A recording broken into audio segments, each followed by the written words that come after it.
Good evening, ladies and gentlemen. Welcome back to Naram Promotions, the Real Deal podcast show. We always say, pray when you're going out, pray when you're coming in, and always remember, God is in control. Always, ladies and gentlemen. So welcome back. Goodness gracious me. Happy Independence, guys. Happy Independence to all Jamaicans and everyone across the globe. We say happy independence to each and every Jamaican. It's the 63rd independence year, and we say God bless you all, because this is also a big deal. And for those who made it, give God thanks every time. Let's kind of switch things up since we're going to represent. Here we go. Hold on a second, guys. I got to change my hat. Yeah, we're going to the full independence mode. Yeah, I'm going to deal with it right tonight. Goodness gracious me.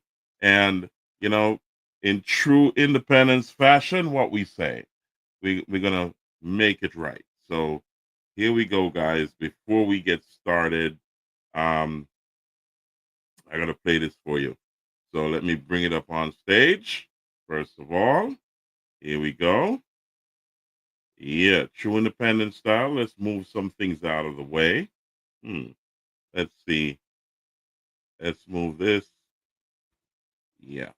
So, and get this back up here. Okay. Here we go. Now we got the full stage. So, ladies and gentlemen, let's play this.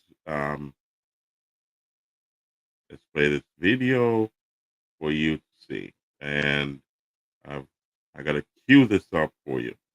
All right. So here we go. This is a screenshot. We move this 63rd Independence. And we got to bring our video up so you can find, we can do it right. So I'm still searching for my video that was lined up earlier. So here we go. Let's see if we got it right. Yep. Ready for this, guys? Here we go. All right. So let's get some volume on that. Justice, truth be all. Let's start that again. Eternal Father, bless our land. Guide us with thy mighty hands.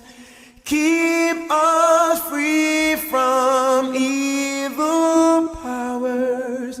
Be our guide through countless hours. To our leaders, great defenders, grant true wisdom from above. Justice, truth be all forever. Jamaica land we love. Jamaica, Jamaica. Goodness gracious me. I tell you, it is always beautiful to hear that national anthem. And we say salute to the national anthem every time. And ladies and gentlemen, as you know, it is the 63rd year of Jamaica's independence. And for those who don't know, you got to go back in history. It was 1962. On the 1st of August, we had the Emancipation Day. I was there in Jamaica for that. And now on August 6th, today is also the where we celebrate independence. And it's a beautiful thing. I'm telling you, ladies and gentlemen, you can't get it better than that. And we say happy independence to each and every one in Jamaica and around the globe who are from Jamaica or born in Jamaica. And it is always a beautiful time of the year as we celebrate the 63rd Independence Year of Jamaica. So, ladies and gentlemen, tonight is going to be a short show. However, it's going to be informative as usual. And I got to say, hats off to DJ Latza and all the Naram family around the globe, especially in Europe, Colonel, and the massive, enjoy your independence because it's a celebration. And the celebration is going on right now in Prospect District. And we have Dicker's father Taylor.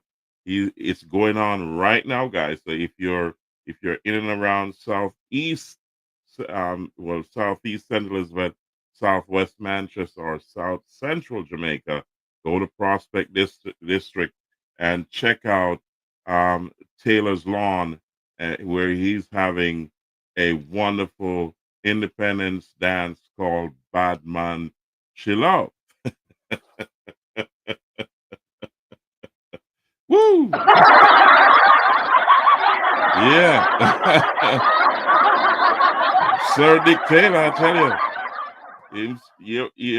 Him name Dick Taylor. And he's putting on an independence dance called Badman Chill. I tell you, it's a beautiful thing, guys. So that's going on right now, and it's gonna be loaded. I know it's already loaded, and you gotta go there now to get the good vibe. You know what I mean? So big up to Father Dick Taylor, and let's look at something else that's gonna be going on down there in at Bowles Oval. It's This is what you call a Jamaica Blind Cricketers Camp at Bowles Oval on August 9th. That's 3 days away, guys. August 9th. So that's a Saturday, right? August 9th is a Saturday. So that's this Saturday. They're going to have a camp down there. So the Jamaica Blind Cricketers Camp is at Bowles Oval on August 9th. I would like to see how that works. But we're gonna say congratulations, well done. to Bowles and his oval and Bowles hot restaurant. That's a big deal. Bowles Fish Pot, Bowles Oval. So they serve up a mean fish meal, and also they're having a camp there for the blind cricketers, and as you can see, they're in their Jamaica colors, and that's a big deal. That's something to raise your hat to for Bowles to include the blind cricketers as a part of his cricket program. It's a big deal down there, and also it was on the third Saturday. They had a lovely cricket match there. Um, it was amazing. I got there a little bit late, so I didn't get any clips of it. But it was finished by the time I got there, guys. So I had a lot doing on the island in such a short time, but I was able to make it. Also, I made it to rum for tea late. That what they had. It was loaded, but as I said, I didn't get to set up my cameras and all that good stuff, and I didn't get any clips for that, so I apologize. So I'll get some clips of it from I'll reach out to someone, or someone can send it on to me, or just send me a message. Just send me a comment, so you have clips of the Bulls Oval match and also the Rum for Tea session. We also showed on our last podcast the Chicken Back and Seafood Festival. I was there and I had about an hour and 20 minutes of live footage. You got to go back and check it. It was amazing. I mean, it was beautiful down there. So these are areas in the southeast of St. Elizabeth, the southwest of Manchester, and it was amazing. So you got to check out, as I said, South Central Jamaica is now the Party Central of Jamaica. And I've heard that Impact is going to have a paint bucket, they call it bucket. That's going to be in October, I think it is. So I'll reach out to them and get some footage of that and also information regarding that. So as soon as they contact me or I get a hold of them, then I will start advertising that for them. But guys, it's a beautiful thing in the southeast of Jamaica. And as you know, the Mystic Inn is always there and ready. That's my place. That's in Sear District in Manchester. You can always go there anytime and have a good experience. So as we progress, the Jamaica's having another year of independence, we also look at the Jade Island Corporation Limited and also NARAMP Limited. Those are two of my companies in Jamaica, and they're celebrating another year as well. So it's a beautiful thing. You know what I mean? Oh yeah.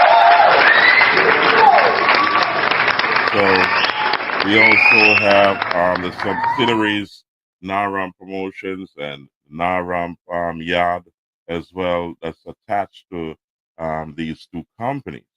And it's a beautiful thing because there's going to be a lot of expansion into the future. So we say, we pray to the Almighty God that He keeps us alive and keeps us going. But it's a beautiful thing. If you haven't been to Jamaica, you should plan to go there sometime because especially to the South Central of Jamaica, there's a lot happening down there. There's a lot of development. There's a lot of infrastructure there for you to make you happy. The Airbnbs, the road systems are looking real good. There's everything to your disposal. You know what I mean? So transportation, accommodation, communication. It's all online, water, and all that good stuff. It's easily accessible and also consistent. So we're seeing a change in the country where it's going in a positive direction, and it will take a lot more from our people in that area to develop it a little bit more or join forces to move it faster because there's highways coming through there very very soon. The bypass for I think coming through gutters and streaming off of the south coast. um Check your development. It's coming. I think the Prime Minister Andrew Holness also announced that there's a lot of infrastructure going in. There's a lot of development, and there's a lot of future development that you got to tap into to be ahead of the curve and also to benefit from it. So it's a beautiful thing. As I said, it's a party central. It's also loaded with a lot of businesses. There's a lot of entrepreneurs that are doing very well in the South Central of Jamaica, and you got to check it out. It's more picturesque for tourists. It's back to the natural Jamaican vibes. You know what I mean? So it's beautiful. You got great people, great atmosphere, friendly, and they're welcoming. So and all the establishments there along the way that tatter the whole countryside, and you go as you go along, you can feel the vibe. You know what I mean? The good food, you got natural, good organic food being sold on the roadside, coconuts and that good stuff, fruits, mangoes, you name it, pine and so on, melons and even seasoning like scallion and thyme and them something that sweet pepper. You know what I mean? You come all on me and train line, you can get your good cow skin soup and melons and all them things, you know what I mean? So apart from parties, you get the natural stuff. You know what I mean? So it's beautiful down there. So check it out, guys. If you've not been to Jamaica, whenever you go, go to Southeast St. Elizabeth or Southwest Manchester, right in that area, Junction, Main, Prospect, Sea Air, Downs, and New Forest, Alligator Pond, where you get Little Ochi, you know what I mean, Oswald, Bunch of Grape, you know, and Tara Seafood. That's where the seafood festival was, and a lot more. They've got some great restaurants in Junction also, Bull Savannah, Top Hill, Southfield, Treasure Beach, you know, coming around Black River and Santa Cruz and so on. You got to check it out because you got the great Lovers Leap, you know, and the great beaches along from Alligator Pond all the way down to Black River, you know, through Treasure Beach and so on. And you got good waterfalls. You got the safari in Black River as well. And you got so much to enjoy there. And you've got nature walks, you know, for those who like nature. You got great walking path, you know, in certain areas. So you got, if you need a lot more information, you know, you can check in. I can point you to a lot of people that will guide you and give you a package or something. You know what I mean? You got great taxi service, bus service. You know, you got the tour, you've got bus tours going on down there. You know what I mean? You've got Airbnbs, guest houses, and so on. There's a lot of accommodation. So you got to check it out and spread the word. If you need more information, just check. Just look down below and take my number down. Give me a call or send me a comment in the comment section right here, and I'll get back to you. But South Central Jamaica is a beautiful place to be. You know what I mean? So the parties are, you know, almost every day. You know what I mean? If you're visiting from anywhere on the island, around the Caribbean, or somewhere else from across the globe, you got to check it out because you have accommodation, transportation, communication. You got it all. You know what I mean? So you can, it takes you roughly on a good, you know, clear road day, about 45 minutes, from 45 to 50 minutes from Norman Manley Airport to come to South Central Jamaica. It's a beautiful thing. It's all highways, toll roads. You got to pay the toll though. So if you're coming from the airport for the first time, remember, if you're driving a rental car, then there's gonna be tolls. So you gotta make sure you have Jamaican money. So at the airport, just get some Jamaican money. You know what I mean? And you pay the toll and come through. And you can use your GPS, by the way.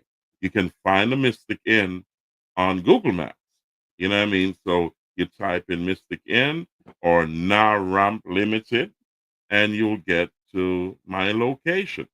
And if you don't know where you're going, then we can point you to somewhere great to stay, and also great restaurants to visit, places to you know, what places to tour, where to tour, and all that good stuff. You know, so it's a beautiful thing, guys. So Jamaica 63, it's amazing. 63 years. You know, so it's amazing, guys. You know, it's a hallmark, a benchmark, we say, of achievement.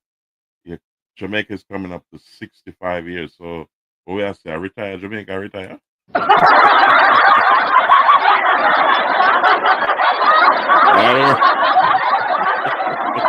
It's coming up to 65, you know. But it's a beautiful thing, guys. I'm telling you. So, send a comment if you're hearing me well, and if there's any feedbacks, or if you're not seeing the video properly, send me a comment in the comment section so I know that I'm coming across to you and you're hearing me well. You know what I mean? So, apart from that, you know, I gotta touch some U.S. immigration news. You know that. It's you know, necessary because a lot of us know that there's a huge Jamaican diaspora, and they need some information, and they need to to be, they need to know. You know, there's a lot to know. As I played a few videos from the last podcast that talked about the deal of self-deportation. There's a deal going on that it makes sense for a lot of people because if you check it out, they have it on on their website, the USCIS website, DHS website. That's Department of Homeland Security. They have it on their website, and they're giving you a deal. They give you an airline ticket to go home. You have to register. Then they'll arrange your flight. So that's a conversation between you and the Department of Homeland Security. And you're also given $1,000 if you when you deport. It's called self-deport. And it also tells you that it cleans the slate. So you're not, and correct me if I'm wrong here, all the attorneys on here. If you self-deport, then you're not given that 10-year bar. That's if you register and follow the prompts there, then it will give you that information that you'll avoid the 10-year bar. Not only that, but there's a certain amount per day. It's close to $1,000 a day, if I remember right. Correct me if I'm wrong again. That it's almost $1,000 per day if you don't register. So you avoid that bill when you leave. Self-deport, that is. You sign up with DHS on the website, but always speak to an immigration attorney, an immigration specialist to get to know before you go. And you can always call my numbers down below to so that I can point you in the right direction.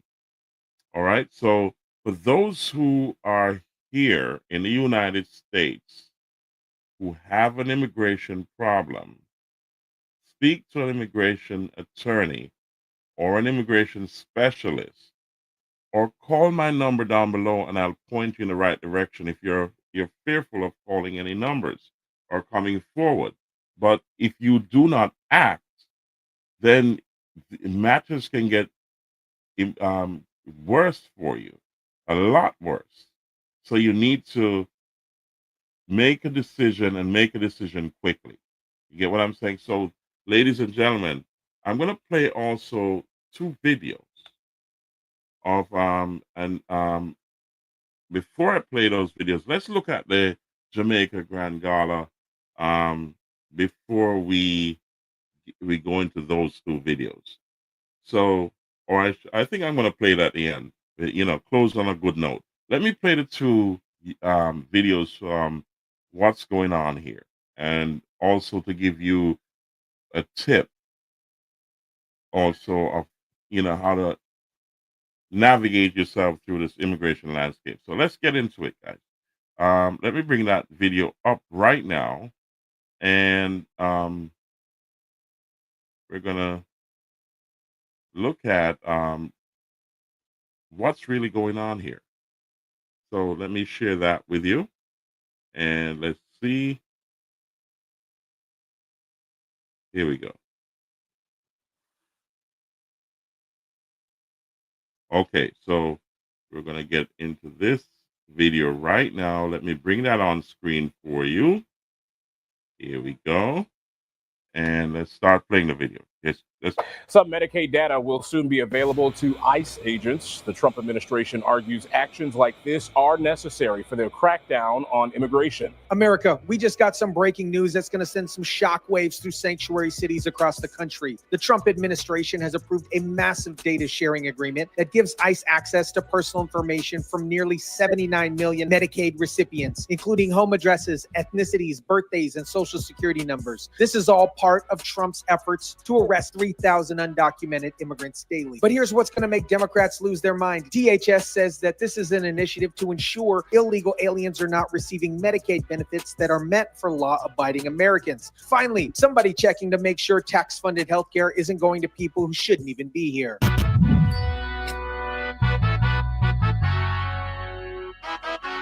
Major development in the Trump administration's immigration crackdown. ICE is being granted access to personal information from. Are you looking to establish your business? Let's get that off here.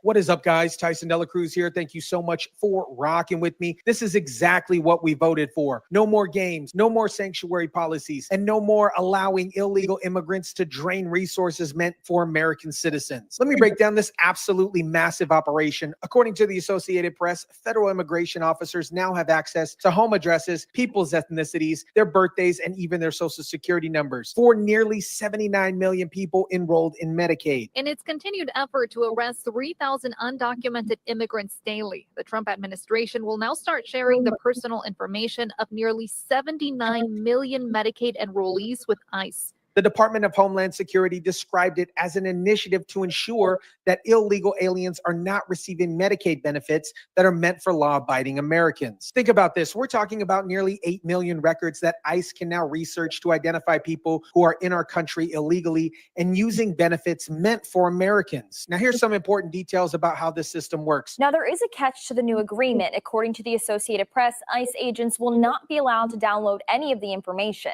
and they can only access the data between 9 a.m. to 5 p.m. Monday through Fridays until September 9th. This agreement is between the Department of Homeland Security and the Centers of Medicaid and Medicaid Services. ICE's main goal is to locate undocumented citizens who have previously or currently using the program. According to the Associated Press, which also reports ICE will use this information to track down immigrants in the U.S. illegally. DHS told us it's keeping President Trump's promise to protect Medicaid. Federal law says anyone in the U.S. illegally cannot enroll in Medicaid, but all states must offer emergency Medicaid, but often used by immigrants. Only 7 states, including California, allow non-U.S. citizens to enroll in regular Medicaid. Of course, health providers are losing their mind over the common sense policy. Dr. Edgar Chavez, who runs Universal Community Health Centers, is claiming this will create a public health crisis because people will end up in the ER. Essentially, this is a public health crisis that we're going to have because a lot of people are going to end up in the ER, which is where we were trying to avoid. Dr. Chavez says recent immigration rates have already kept patients away. He claims that at least 20% of his patients have stopped showing up. I have people who have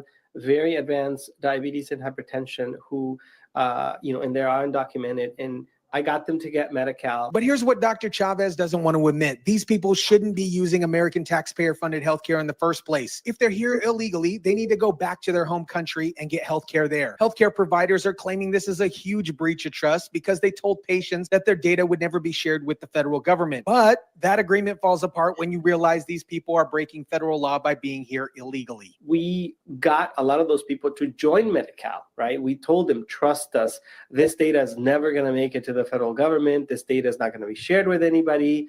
And so now there's a huge breach of trust. Immigration attorney Radlin Mendoza is worried that this could deter folks from receiving medical care, not bringing their kids to the hospital or treating them because of fear that they're going to be picked up by ICE. Radlin Mendoza from Gardner Mendoza Immigration Law says she has several concerns with the agreement. For one, she feels it could deter folks from receiving medical care when they need it. Not bringing their kids to the hospital for treatment because of the fear that they're going to get picked up by ICE. But here's the reality. If you're in the country illegally, you should be concerned with being picked up by ICE. That's called consequences for breaking the law. California attorney Rob Bonta is calling this reckless and unprecedented weaponization of private sensitive data of Medicare recipients. But let's be honest about what's really happening here. Senator Adam Shifty Schiff is claiming the massive transfer of personal data of millions of Medicare recipients should alarm every American. But why should law-abiding Americans be alarmed about the efforts to find people who are breaking immigration law? Immigration advocates are worried. Listen to what they have to say. So eventually what could end up happening is someone might transfer information about an immigrant a U.S. citizen with a Latino name, and all of a sudden now I have ICE officers in my house, even though I was born here, only because my name is Raul Lopez. But here's what cracks me up about all this privacy hysteria. If people are so worried about the government having your personal information, where was this outrage when Amazon, Facebook, Google, and your phone company have been collecting and selling your personal information for years? Amazon knows what you buy, when you buy it, and where you live. Facebook knows your political views, your relationship, and tracks you across the internet. Google knows everywhere you go, everything you search for, and reads your emails. Your phone company knows everyone you call, text, and your exact location 24/7. But suddenly when ICE wants to check if people are using taxpayer-funded healthcare or here legally, that's a privacy violation. Give me a break. These same people posting outrage on Facebook and tweeting from their iPhones have already given away more personal data than ICE could ever access. Legal experts are reminding people of their rights. Even if ICE has access to your personal information, they cannot do anything without a warrant from a judge ordering their arrest or search their home. Immigration attorney Radlin Mendoza admits that not all people found through this data will be deported immediately. It depends on their criminal history and whether they can request protection while detained. Another concern Mendoza has is how this new agreement could affect those who are not yet documented but are going through the legal process to become a citizen. They're doing all the right things. And, they're getting arrested at their immigration hearings.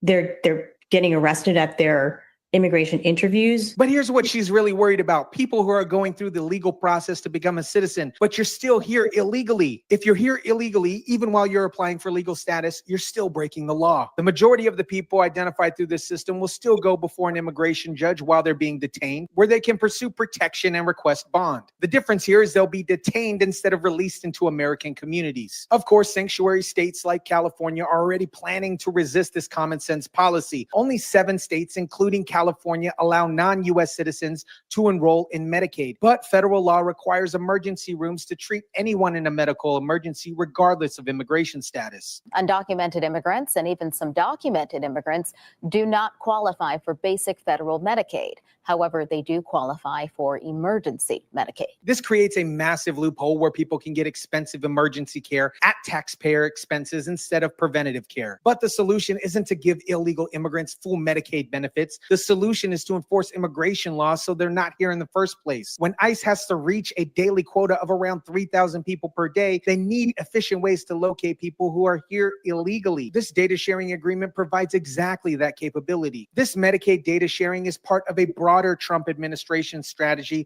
to make immigration enforcement more efficient and effective. Instead of random raids that might catch a few people, ICE can now target individuals who are definitely in the system illegally. This agreement runs until September 9th, giving ICE several months to identify and locate people who are using American taxpayer-funded benefits while being in the country illegally. And according to the Associated Press, immigration officials wouldn't be able to download this data. Instead, they would have access to it Monday through Friday from 9 a.m. to 5 p.m. The restriction on access, no downloading, limited hours, temporary duration, shows this is a targeted enforcement tool, not a fishing expedition. ICE can search for specific individuals, but can't mass download the entire database. This is exactly the kind of smart, targeted enforcement that Americans voted for when they elected President Trump. America, this Medicaid data sharing agreement perfectly illustrates the difference between the Trump administration and the Biden administration's approach to immigration enforcement. Biden allowed millions of illegal immigrants to drain American resources while ignoring the law.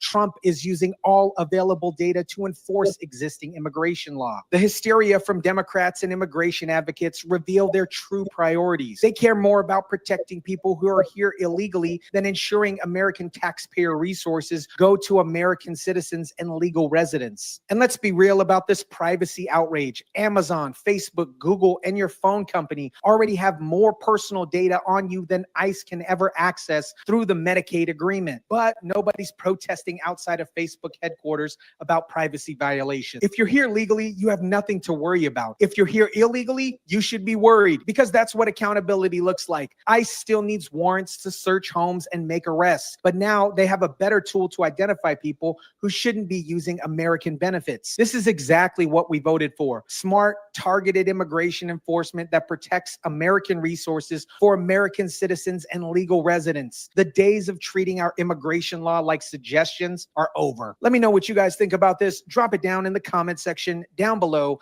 Smash the like button if you kindly would. Share, subscribe, and as always, guys, I'll catch you on the next one.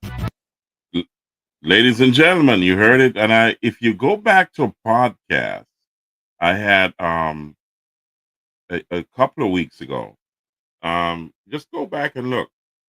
We were talking about this, that the ICE now has access to the Medicaid database. And if you go back and look at it, it's just when it came out. That was about 2 weeks ago, and that's just before I left for Jamaica. So you got to understand, if you're illegally here, or you're illegally receiving Medicaid, then that's a big problem. So I also spoke about the deal that President Trump has given. If you remember right, I explained this. He came out the first deal, the golden green card, 5 million. You got your money, you clean the slate, get a $5 million green card. A gold card, sorry, not green card. Well, it's a green card, it's a gold green card.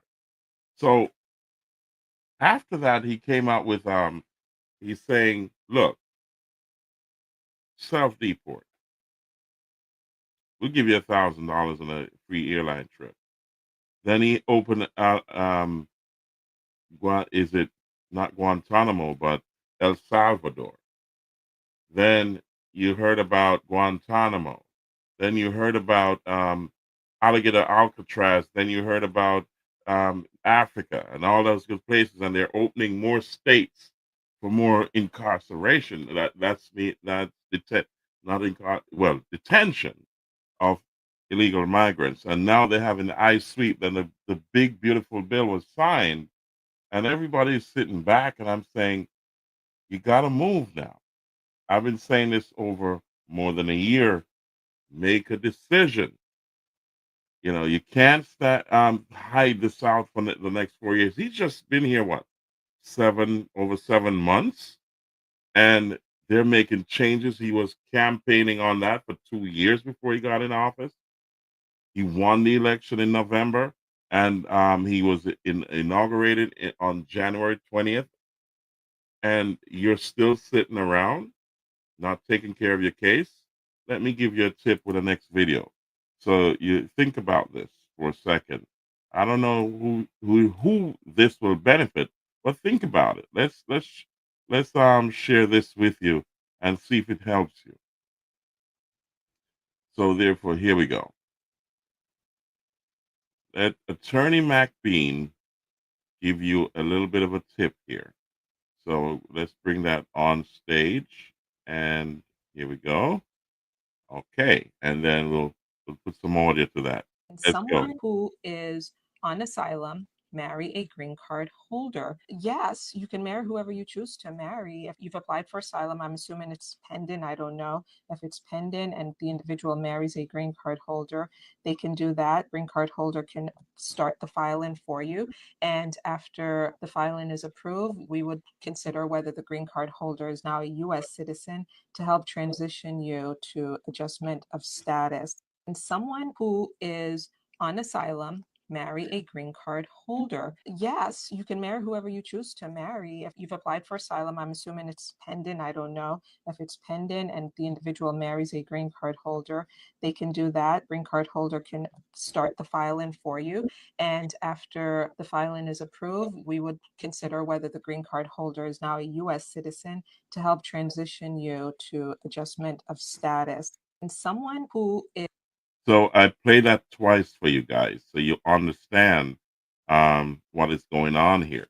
So you can fall in love if you're still here, and also you can marry a green card holder. They can help you out, as Attorney Matt Bean said, or a U.S. citizen. However, there's going to be a lot of scrutiny that was never there before. So be prepared that you're going to be scrutinized, and you cannot make a mistake. on your application. So the days of going it alone and doing it by yourself, those days are over.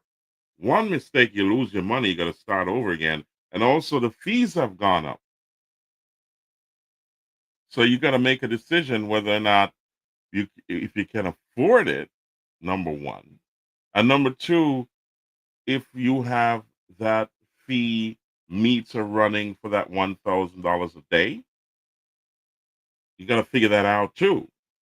You get what I'm saying? So you need a immigration specialist or immigration attorney to guide you. Because don't make a mistake.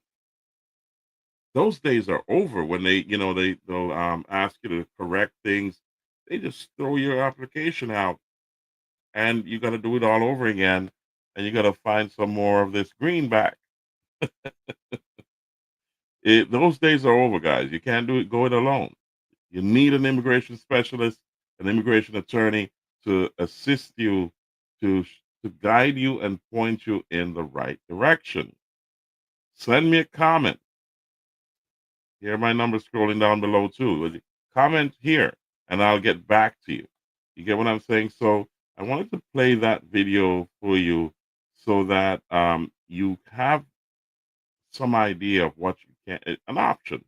If you're thinking about it, you're in love with your green card holder here in the United States, or you're you're in love with a U.S. citizen, and that's your option, or you have your parents here who are U.S. citizens, or family members and so on. Speak to an immigration attorney. Speak to an immigration specialist, guys. Please do not hang around. I was in Jamaica up to yesterday, and I spoke, over the last week while I was there, I spoke to a few people who self-deported, but they did not register. They did not take advantage of that option. And they said they will never return. And I'm saying, you got family here. If something happens to them and you got to come back and you have a 10-year bar on you, there goes nothing. You know what I mean? You missed an opportunity. So know before you go and weigh your options, because when you register and take that self-deportation option, you have the ability to come back without having that bar on you. But as I said, speak to an immigration specialist, speak to an immigration attorney to get your best option, because I don't know your situation. And your situation could be marred with a lot of stuff that needs to be handled before you leave the country, or to be dealt with while you're here.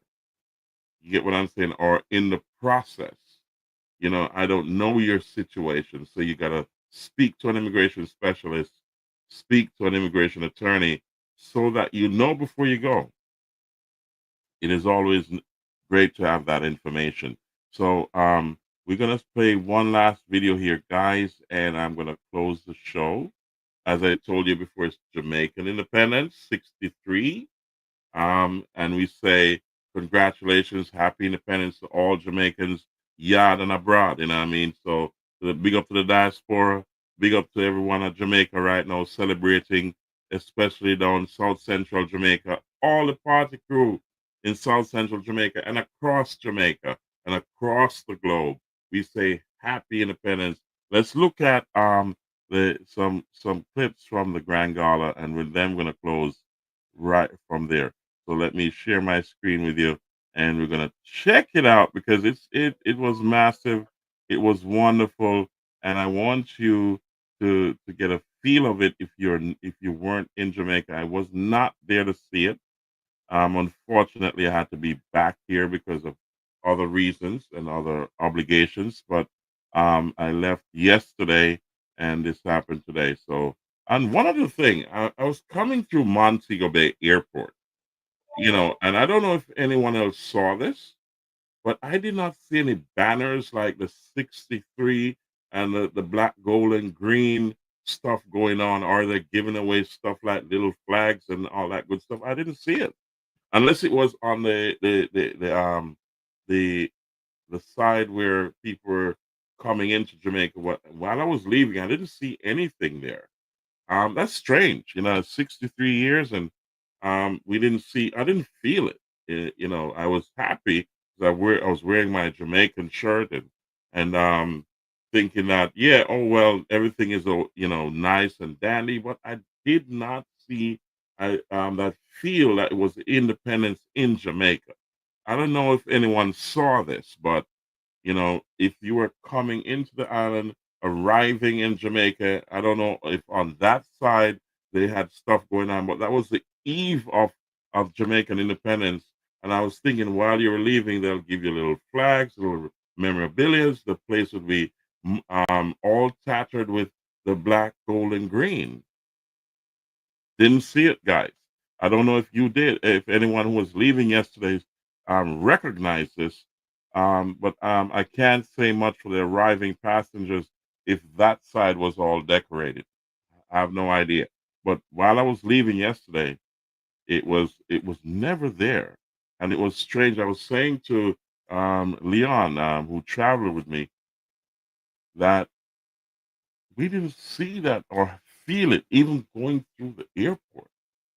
You're departing and you didn't see decorations of Jamaica 63. That's strange. You know what I mean? So somebody needs to look into that. But let's play this video so you can see what happened today. Here we go.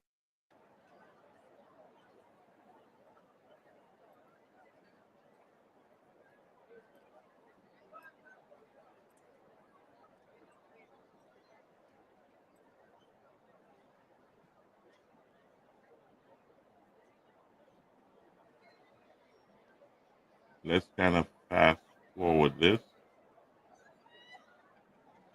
Under the leadership of the Prime Minister, she works along with other cabinet members to manage the policies and programs of the nation. Being the first official to arrive this evening, all the officials that she will receive are representatives of the various branches of government as set out in our 1962 Independence Constitution. These are the executive, the legislative, and the judiciary.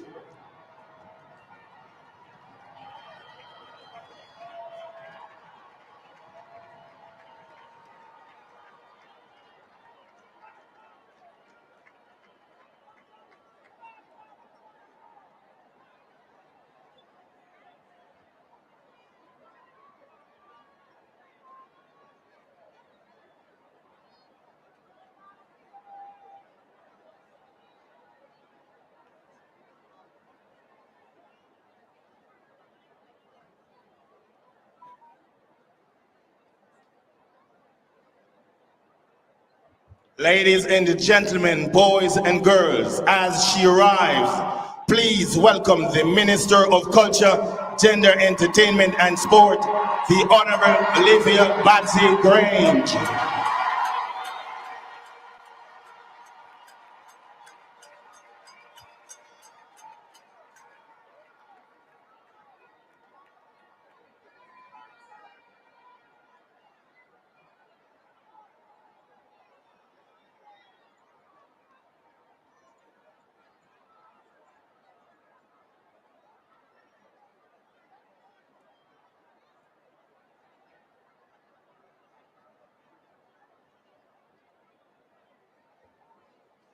Next to arrive is Brigadier Retired Raj Mason, Commissioner of Corrections in the Department of Correctional Services.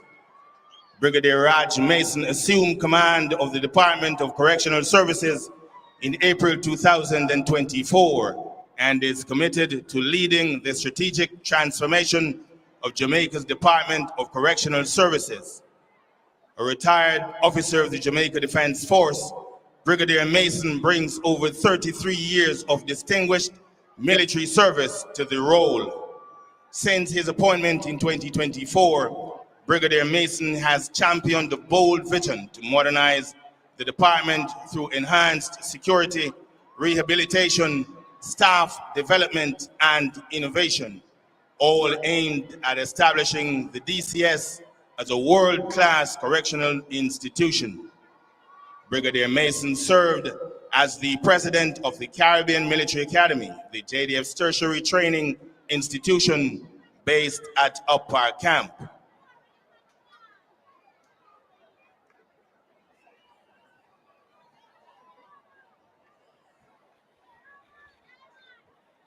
Ladies and gentlemen, as he arrives, let's welcome the Commissioner of Corrections, Brigadier Raj Mason.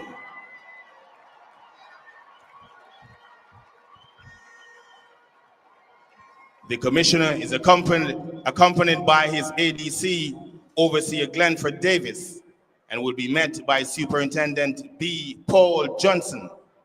Superintendent Paul Johnson is the custodial training consultant at the Carl Rattray Staff College in Runaway Bay, St. Anne.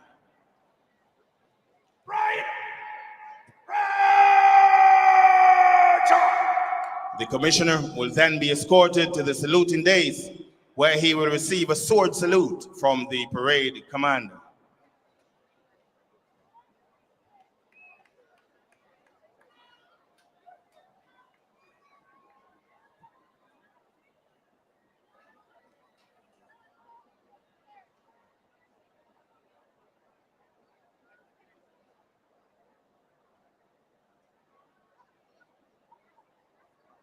Parade! Stand up! Easy! Stand! Easy!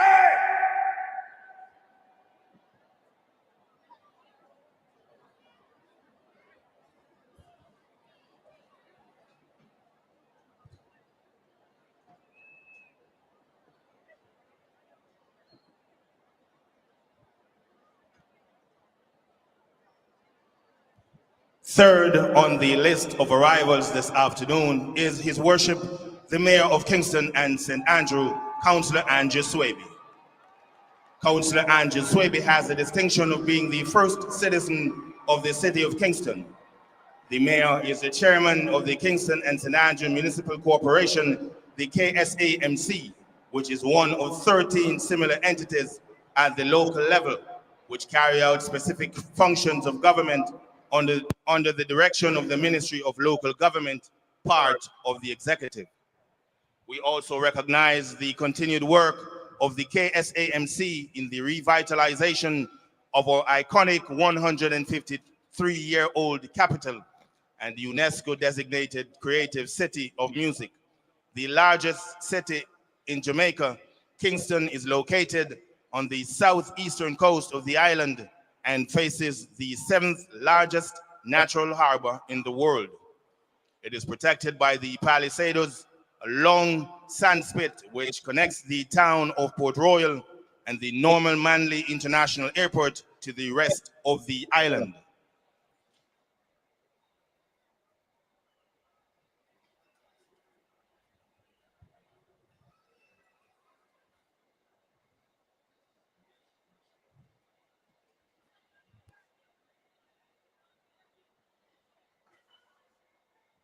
Ladies and gentlemen, boys and girls, all, please welcome His Worship, the Mayor of Kingston and St. Andrew, Councillor Andrew Swaby.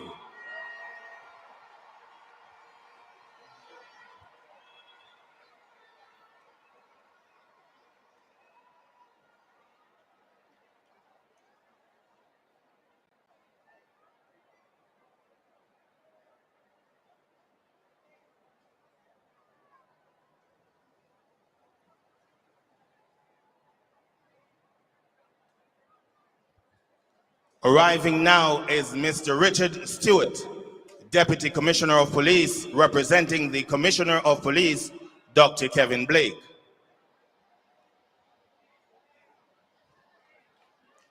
The Commissioner of Police is the top cop, leading the Jamaica Constabulary Force in achieving its mission, which is to serve, protect, and reassure with courtesy and respect for the rights of all, whilst executing the policies and the programs necessary to ensure national public safety and security.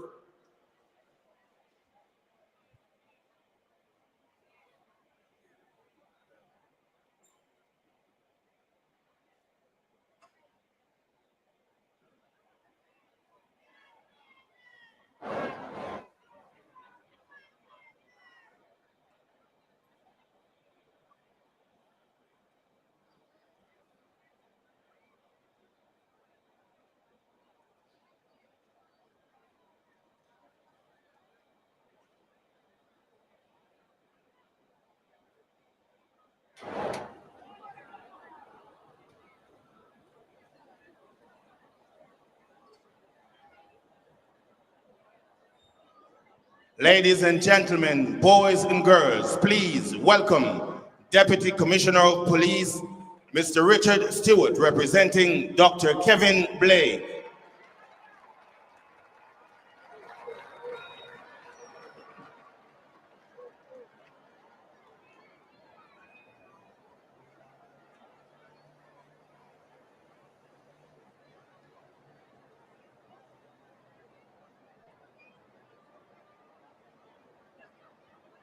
Our next official to arrive is the Chief of Defense Staff of the Jamaica Defense Force, Vice Admiral Antoinette Weems Gorman.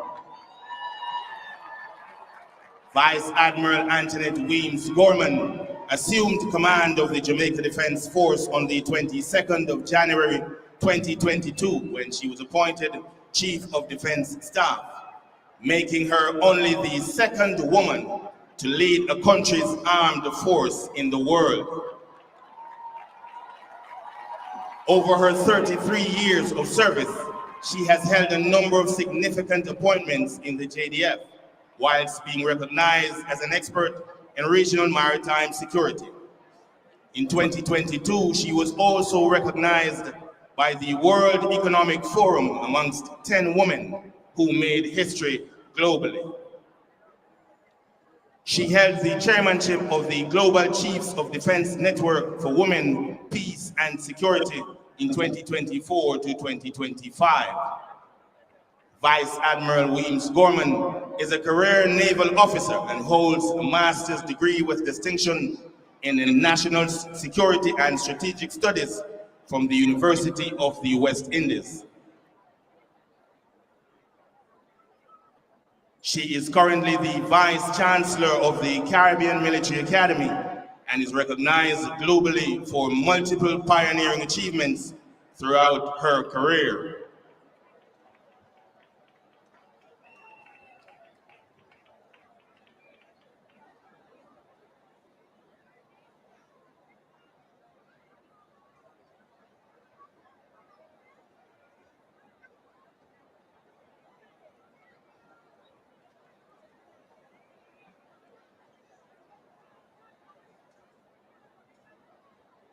As she arrives, ladies and gentlemen, boys and girls, please welcome the Chief of Defense Staff of the Jamaica Defense Force, Vice Admiral Antoinette Weems Gorman.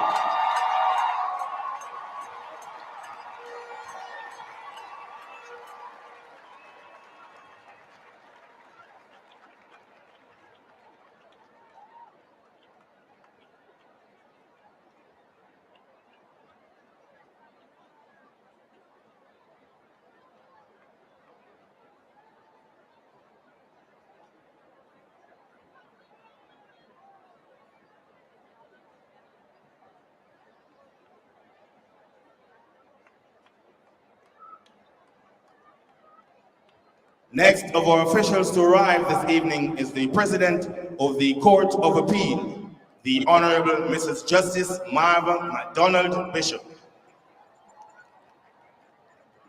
Mrs. Justice Marva MacDonald Bishop has been appointed President of the Court of Appeal since July 18, 2024. She is the first female to be appointed to this position in its 63-year history, making her appointment an historic one. She is a graduate of the University of the West Indies, where she earned a Bachelor of Arts degree with first-class honors and a Bachelor of Laws degree with first-class honors from the Cave Hill campuses, respectively. She later obtained a certificate in legal education from the Norman Manley Law School, Jamaica. Justice MacDonald Bishop has been employed to the government of Jamaica since 1986 and has held a number of positions, including Clerk of the Courts, Deputy Clerk of the Courts in the Criminal and Civil Divisions of the Parish Court, formerly the Resident Magistrates Court. In 1996, she was enrolled as an attorney at law and commenced her judicial career in 2000 as a resident magistrate for the Parish of Manchester. She was appointed president of the Commonwealth Secretariat Arbitral Tribunal in the United Kingdom as a judge since 2018. Ladies and gentlemen, boys and girls all, please welcome the President of the Court of Appeal, the Honorable Mrs. Justice Marva MacDonald Bishop.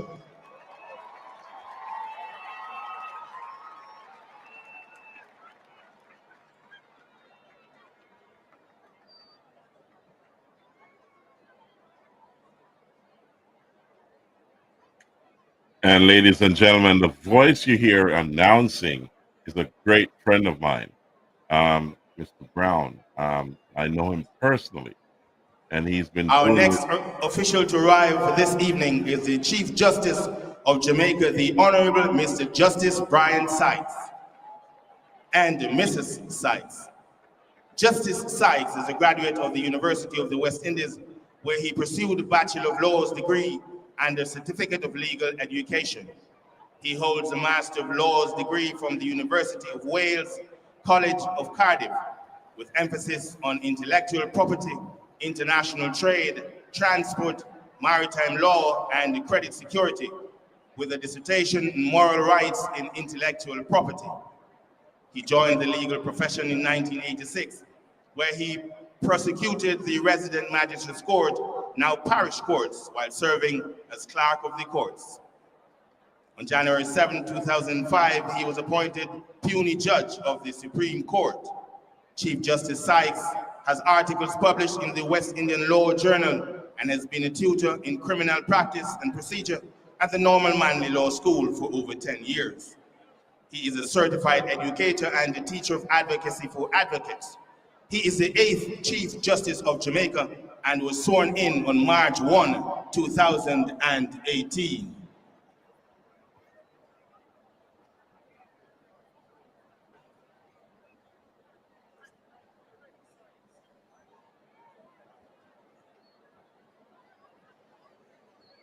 So Mr. Brown, who is announcing... Ladies and gentlemen, boys and girls, let us welcome the Chief Justice of Jamaica, the Honorable Mr. Justice Brian Sykes and Mrs. Sykes.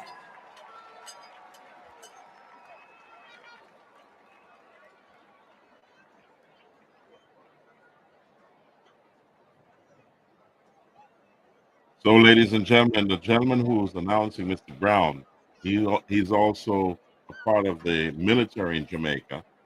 He's known personally to me because we served in the same unit. And this is a grand affair. He's been doing this for quite a bit of time, so I'm not too sure how many years, but he's doing a good job at it. So listen, ladies and gentlemen, as soon as the Prime Minister comes and the national anthem is sung, then we will break transmission. You can go to it, or you can send me a comment, and I will send you the link to this grand gala. Okay, so let's continue to listen.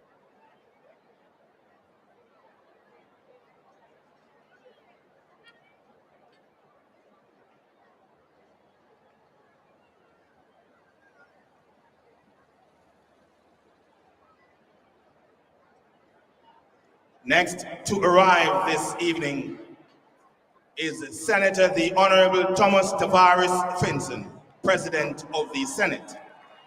In this capacity, he leads the Senate in enacting and amending laws for the peace, order, and development of Jamaica. The legislature gets this power from the Constitution.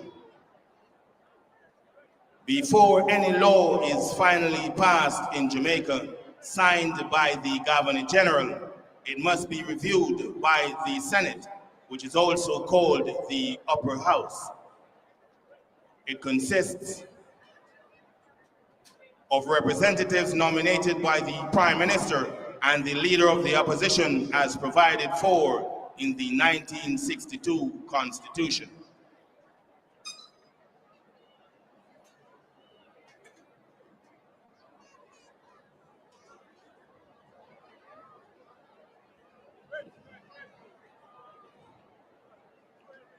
as he arrives. Ladies and gentlemen, boys and girls, please welcome the President of the Senate, the Honorable Thomas Tavares Finson.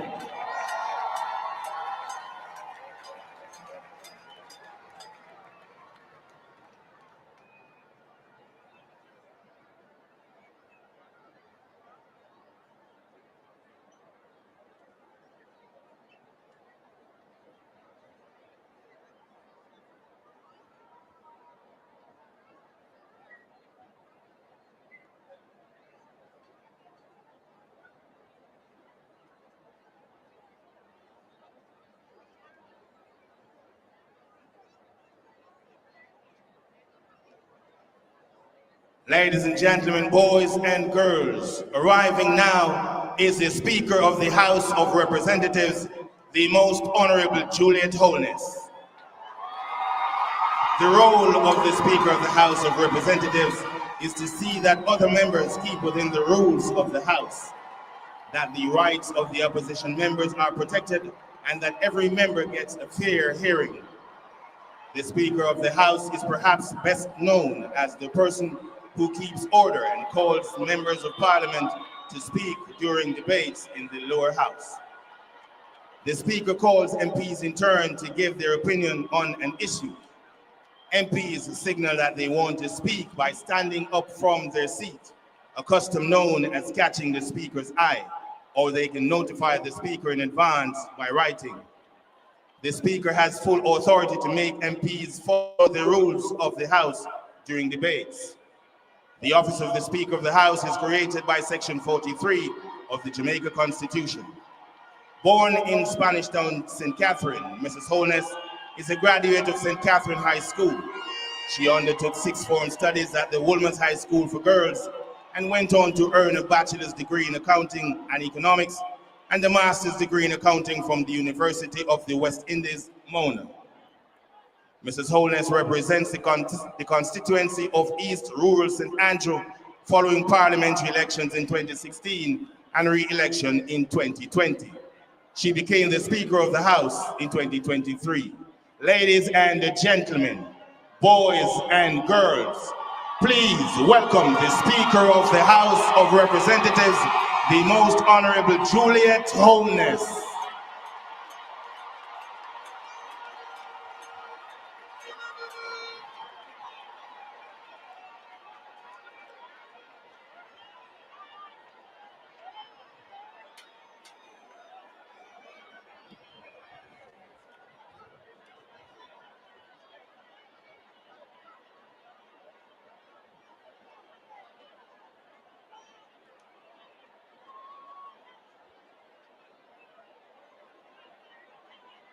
Our next official of state to arrive this evening is the Leader of the Opposition, Mr. Mark Golding and Mrs. Golding. The parliamentary opposition plays a vital role in ensuring maintenance of the dynamic democratic process of our country. The Leader of the Opposition, officially the Leader of His Majesty's Opposition, is the leader of the largest party not in government, or the person who enjoys the support of the largest block of representatives in the lower house of parliament who are not members of the governing party. The Leader of the Opposition is seen as the alternate Prime Minister and leads the shadow cabinet of Jamaica. He is the Member of Parliament for South St. Andrew.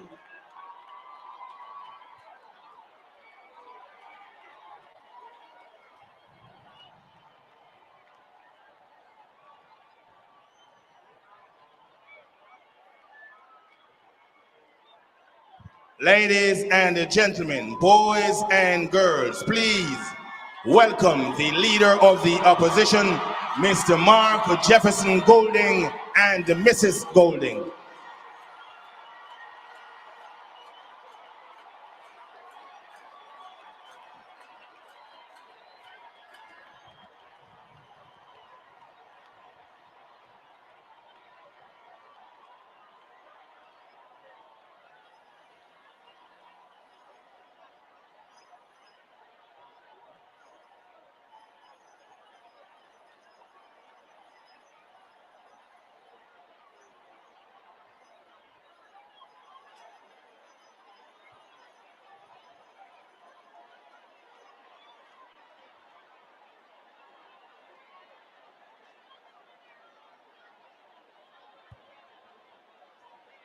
And now, ladies and gentlemen, boys and girls all, we welcome the Prime Minister of Jamaica, the Minister of Economic Growth and Job Creation, and the Minister of Defense, Dr. the Most Honorable Andrew Michael Holness.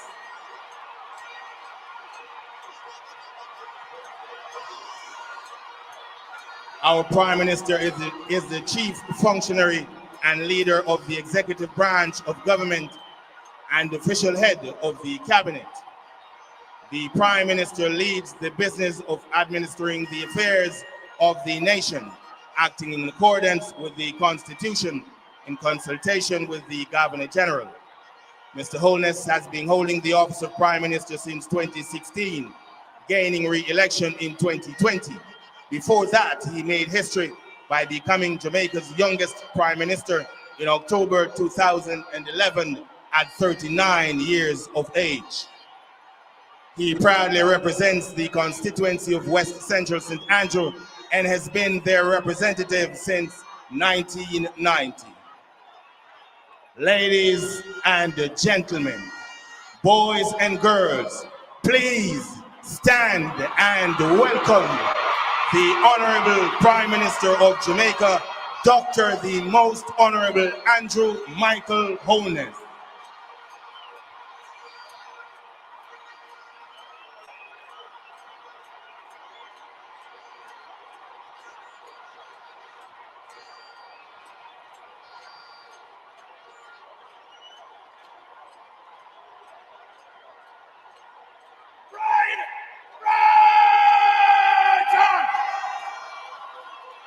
The Prime Minister will be met by the Commissioner of Corrections, Brigadier Raj Mason, and escorted to the saluting dais, where he will receive a general salute.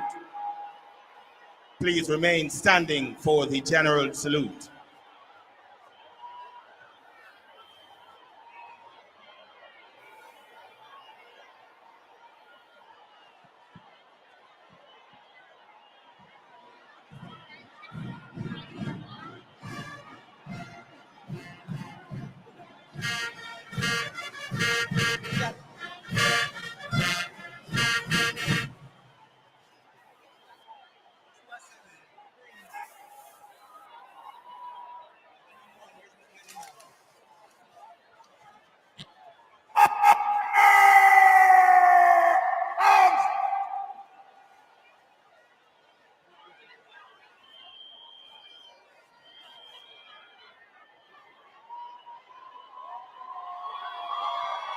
Thank you, ladies and gentlemen. You may be seated.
And now, ladies and gentlemen, boys and girls, to complete the list of officials of state to arrive at this our 63rd annual Independence Grand Gala celebrations is the Governor General of Jamaica, His Excellency the Most Honorable Sir Patrick Linton Allen, Knight of St. John, and Lady Allen. Sir Patrick is the 5th native Governor General of Jamaica since our Declaration of Independence in 1962. following in the footsteps of the Most Honorable Sir Clifford Campbell, the Most Honorable Sir Flores L. Glasspool, the Most Honorable Sir Howard Cook, and the Most Honorable Sir Kenneth Hall. Sir Patrick has been the Governor General since 2009. On assuming the role of the Governor General in 2009, Sir Patrick became the Chancellor of the Societies of Honor, which administers the National Honors and Awards Program.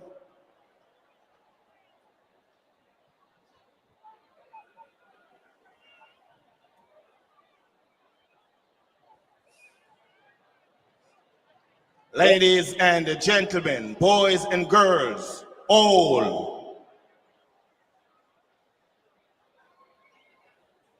please stand and welcome the Governor General of Jamaica, His Excellency, the Most Honorable Sir Patrick Linton Allen and Lady Allen.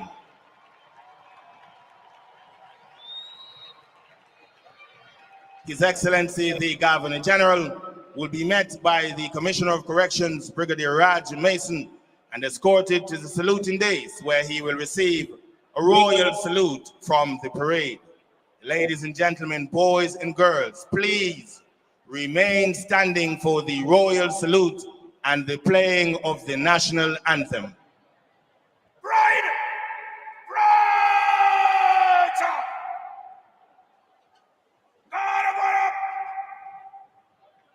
Shoulder!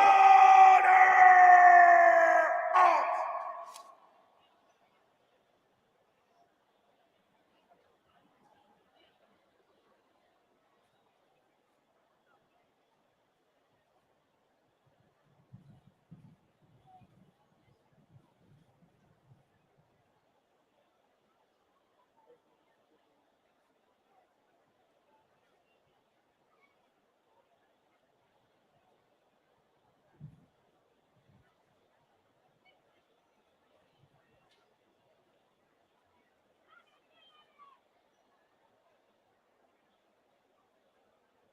Royal salute! Present arms!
God of what up?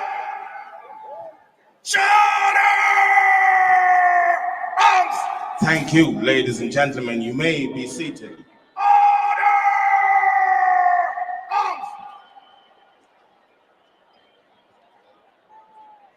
There you have it, ladies and gentlemen. If you need more of that, then you got to comment.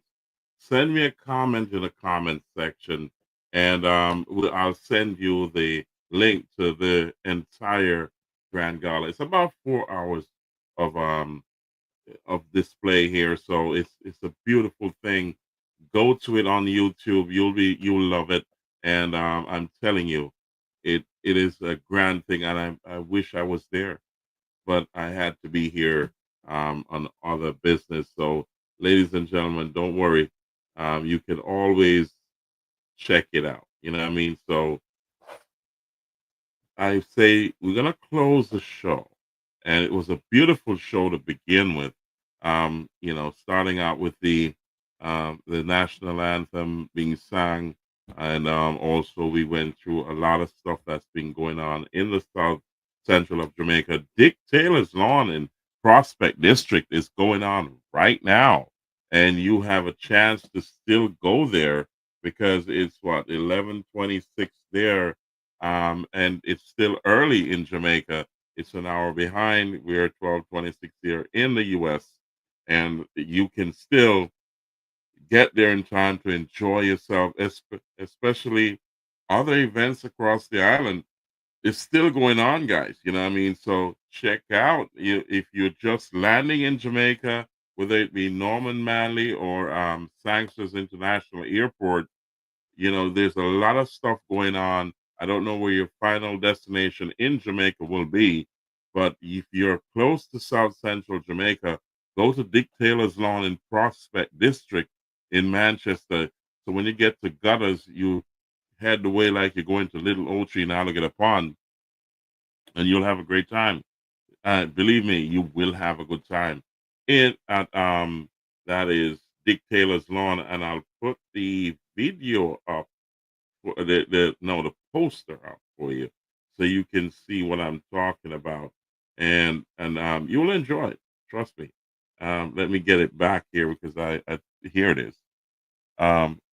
It's if you look at it, it says what?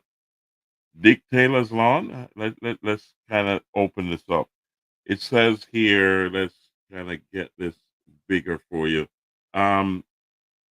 Dick as Father Taylor presents Independence Dance called Bad Man Chilo.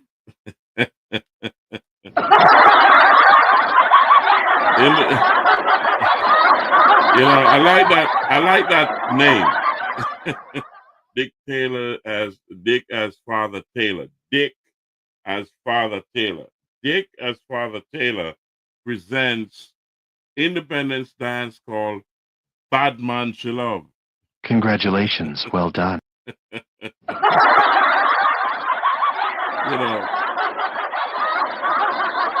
It's a big deal, guys. So big up to Father Taylor. Respect every time. Have fun. Guys, be careful. Always drink responsibly. You always know that if you drink, you don't drive. If you drive, you don't drink. You know what I mean? And you gotta be over 21 to drink. It's the rules. You know what I mean? When I say drink, drink alcohol. Stick to soft drink if you're under that age. You know what I mean? So, and just be responsible. Look out for your brother and your sister and your family and your friends also. And we say, pray when you're going out, pray when you're coming in. And always remember, God is in control. I'll see you on the next show, guys. Thank you so much for being here at Naram Promotions, the Real Deal podcast show. And we'll see you at the next show. Thank you so much.